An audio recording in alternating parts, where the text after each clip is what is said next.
Selamat malam guys. Kali ini kita akan share bagaimana cara mengukur kebutuhan per valve yang benar ya. Nah, jadi per valve ini kan kadang-kadang kita suka potong itu kepanjangan atau mengikuti per bawaan. Padahal ada sebenarnya guys cara mengukurnya ya. Nah, kali ini kita share ya.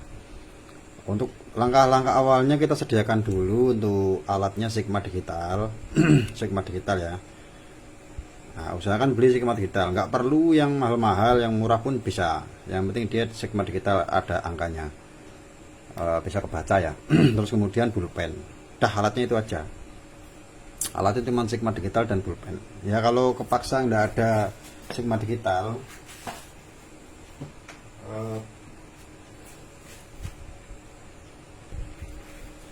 bisa pakai penggaris seperti ini ya, tapi lebih bagus sih Sigma Digital karena lebih akurat. Nah, langkah awalnya gimana? Nah, kita sediakan chamber dulu yang mau kita ukur. Nah, itu kita harus keadaan terkokang guys ya, terkokang supaya si valve ini masuk itu enggak ketekan sama ini, nanti dia nongol ke atas. Nah, kemudian masukin valve-nya ke rumahnya sampai mentok. Nah, ini sudah saya garis ya di sini ya. Nah, kedudukan valve itu seperti ini di rumahnya dia, di rumah valve-nya itu. Nah, kemudian kalau sudah ketemu dudukannya, kita masukin aja Sigma Digitalnya itu ke dalam sini guys. Kita ukur ya, sampai sebatas ininya nih. Ini pentokin di bibir depan chamber. Kemudian bagian dalamnya, nah kita tumpangkan di sini nih. Didudukan pernya ya, di sini ya, bukan di sini ya, tapi di sini. Nah, kita ukur begitu, kedalamannya berapa ini. Nah, ini tujuannya kan untuk pernya kan, karena nanti masuk ke sini ya. Nah, oke. Paham ya? Pernya nanti masuk ke situ. Nah, kalau sudah dapat ukurannya, kita paskan di sini. Kita paskan, kita garis pakai ballpoint tadi yang kita sediakan. Kita garis. Nah, seperti ini ya. Garis ini. Nah, ini kedudukan valve. Nah, kemudian langkah selanjutnya adalah tutup valve-nya. Tutup valve-nya kita pasang sampai mentok, ya kan, sampai mentok. Kemudian kita garis di sini pakai ballpoint juga. Nah, ini kan masuk ke dalam nih, ya kan. Nah, ketika sudah mentok kita garis di bibirnya ini buat patokan, garis set gitu ya. Kemudian diukur berapa kedalaman masuknya si tutup valve ini. Dan berapa? Nah, kemudian kita ukurkan di sini. Kita ukurkan begini ya. Nah, ini sudah ada ukurannya. Nah, kita ukurkan begini. Pas, oke. Kita garis ya. Nah, kemudian ada sebagian tutup yang cekung ke dalam seperti ini ya. Ada yang rata, ada yang cekung ke dalam. Nah, ini menyesuaikan. Makanya kita mesti ukur. Karena cekungan ke dalam ini nanti kita akan kesulitan untuk mengukurnya ya. Kalau misalkan paling biasanya kita cuman udahlah samain sama bawaannya gitu aja paling. Nah, kalau ini enggak, ketika garis yang masuk ini di sininya udah dapat ya, udah dapat, kita coret di sini udah masuk, dicoret kemudian diukur ini kan ketemu tuh sampai batas mana. Nah, terus kemudian kedalaman ini untuk dudukan pernya kita ukur juga. Nah, udah ketemu ukurannya. Nah, kita gariskan di sesuai dengan tutupnya ini tadi. Tutupnya kan masuk sampai segini nih guys, ya kan. Karena dia masuk ke dalam, otomatis kita ukur sininya. Sorry.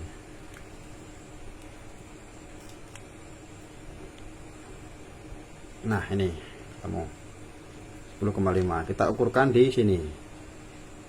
Nah, ini ketemu nih. Berarti per ini kebutuhannya cuma segini guys. Kalau kita ukur kebutuhannya itu cuman sekitar 41,65 dengan valve yang baru misalkan, atau valve lama pun bisa ya. Kebutuhannya 41,65. Nah, kemudian pernya kita giniin aja. Kalau per bawaan potongannya kawan-kawan itu udah terlanjur dipotong, ya udah tinggal pasin begini aja. Apakah pas ataukah kepanjangan. Nah, ini kepanjangan. Nah, ketika kepanjangan begini, per itu nanti akan menekan. Dia belum terisi apa namanya, angin, sudah menekan. Nah, kan? Nah, dia bisa bengkok begini. Kalau per itu terlalu menekan, bengkok begini. Nah, nanti si valve ini pukulannya akan begini aja nih, pernya kerjanya nih. Cuman gini, karena udah bengkok sedikit ya. Dia kerjanya cuman gini tok. Bukan mental begini, tapi dia cuman begini bengkok. Nah, itu yang mengakibatkan si as valve ini terhadap rumahnya itu menggesek. Karena daya pantulnya itu cenderung miring begini.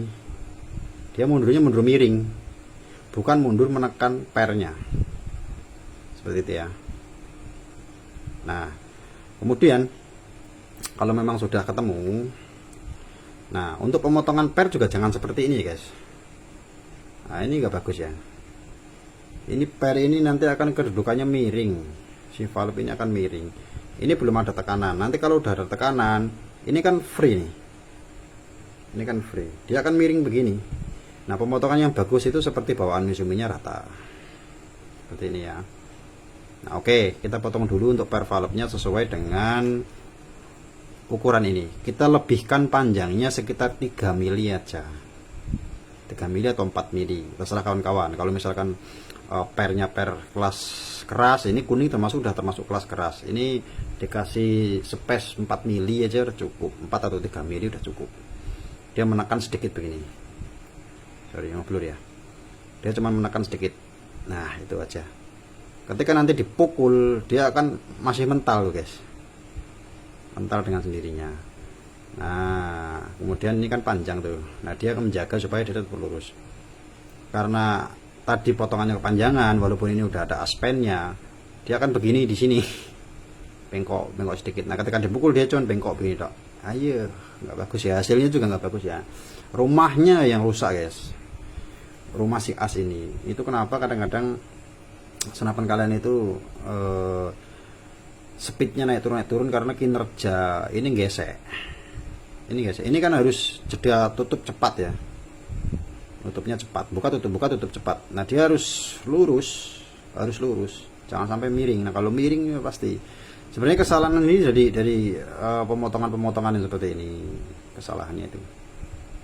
Oke, terlalu panjang ya, kita skip, kita potong pernya ya. Oke guys, pernya sudah terpotong dan ini panjangnya saya kasih space sekitar 3 mili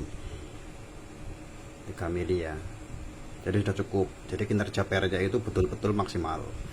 Nah, untuk pemotongannya seperti ini guys.